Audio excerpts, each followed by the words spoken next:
from her this week, Father, that your name be glorified in all things. In your mighty name, Jesus, we pray. Amen. Amen.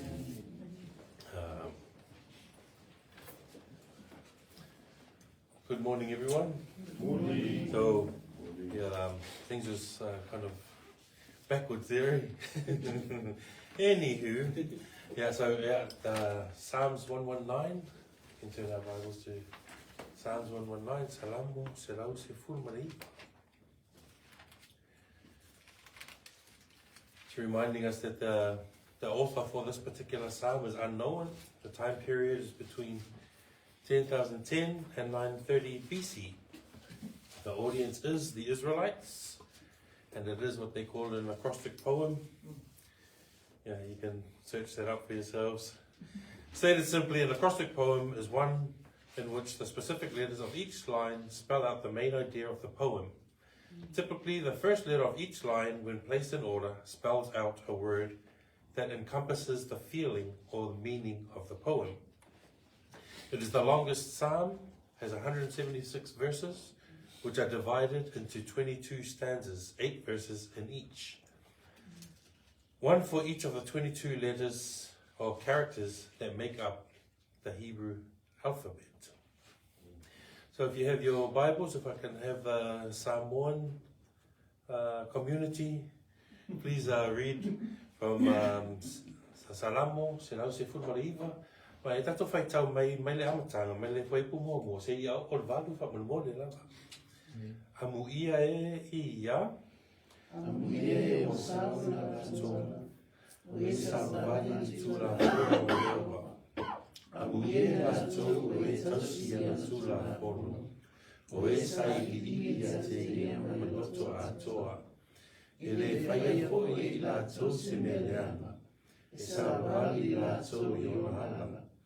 Oi la e poloai mai matua tausi o fea. E fia fasta uina uala. Ina ia o tausi o tula fono. Ona oi mana malea. Pea amana suia uro ni uma. O te via suia te oi male loto whamahoni. Pea amana ia o whamasinu atonu. O te tausi au tula fono. Aua lava e te matuala fua mai a te au. And our New King James Versions readers, blessed are the undefiled, Blessed are the undefiled in the way, who walk in the law of the Lord. Blessed are those who keep his testimonies, who seek him with the whole heart. They also do no iniquity, they walk in his ways. You have commanded us to keep your precepts diligently. Oh, that my ways were directed to keep your statutes. Then I would not be ashamed when I look into your commandments. I will praise you with uprightness of heart when I learn your righteous judgments. I will keep your statutes. Oh, do not forsake me utterly. Amen. What can we learn from this passage? Well, the very heading itself says, the meditations on the excellencies of the Word of God. O le au ngā tele lava o le awhionga le atua, ua fia iei o na tangata. And that's the heading of it all. The psalmist is very clear with the message in this passage of scripture, and that is the Word of God. There are 8 different terms referring to the Word of God throughout this psalm. That's law, testimonies, precepts, statutes, commandments, judgments, word, and ordinances.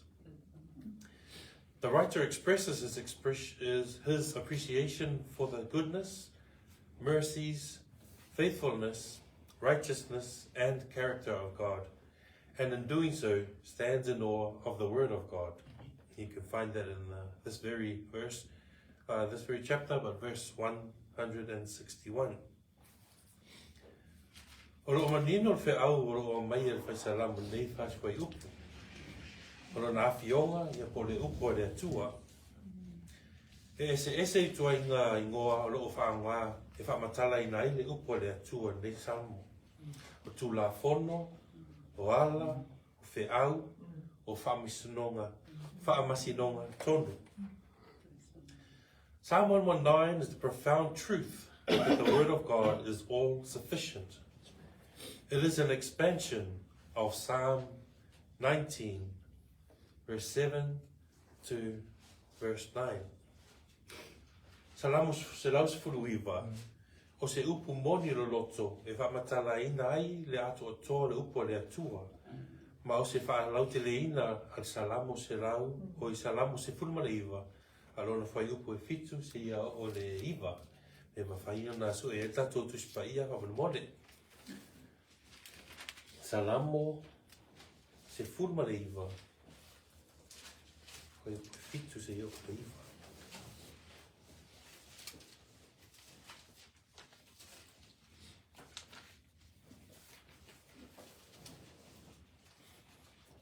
Psalm 19, verse 7 to 9. Yeah. Can I have the Samoan readers to read out the Salamo?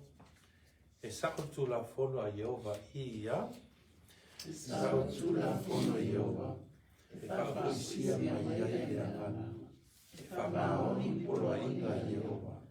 E whaapoto I tai le ua whimohi. E tonu e awa Yehova. E whaafiafia e loto. E mamapolo ina Yehova, e malamala mai mata, e mamala mata ia Yehova, e tu mau e whakawalu, o whamisinoma o ia Yehova, e moni ia matonu marava. NKJV version. The law of the Lord, ia. The law of the Lord is perfect, converting the soul. The testimony of the Lord is sure, making wise the simple. The statutes of the Lord are right, rejoicing the heart. The commandment of the Lord is pure, enlightening the eyes. The fear of the Lord is clean, enduring forever. The judgments of the Lord are true, and righteous altogether. Amen. Psalm 119 affirms not only the character of the scripture, but it affirms that God's word reflects the very character of God himself. The word of God is sufficient to make us wise, train us in righteousness, and equip us for every good work, as we find in 2 Timothy chapter 3, verse 15 to 17. The scriptures are a reflection of God's nature, and from them we learn that we can trust his character and his plan and purposes for mankind, even when those plans include affliction and persecution. Blessed indeed are we if our delight is in the law of the Lord, and on his law we meditate day and night, as we find in Psalms 1, verse 2. The author of the psalm is a man who has known great trouble in his life, but also one who has come through it with a deep and passionate understanding of God's unfailing love and compassion, which we find also in this very chapter, verse 75 to verse 7. Throughout his affliction, the author clings to the truths he learns from the scriptures, which are eternal and stand firm in the heavens, which we also find in this chapter, verse 89 to verse 91. His love for the Word of God and his dedication to remember it and live by it is a theme that is repeated over and over. The psalmist is encouraging the audience, the reader, that God's Word is in this Alpha poem, gives blessings, which we find in verse 1 and verse 2, gives direction, which we find in verse 3, 4, and 5, gives comfort, which we find in verse 6, joy, which we find in verse 7, and assurance, which we find in verse 8. As we've read in the scriptures this morning, the word of the Lord is all sufficient, and it is a constant that will never fail. In our own personal journeys, our own mountains, our valleys, may we, like the psalmist, seek, keep, walk, learn and meditate on the word of the Lord, for and in all things. Let his name be glorified. I'm going to pass it over to Pastor Brady to sing a song. After that, we will go into our time of prayer.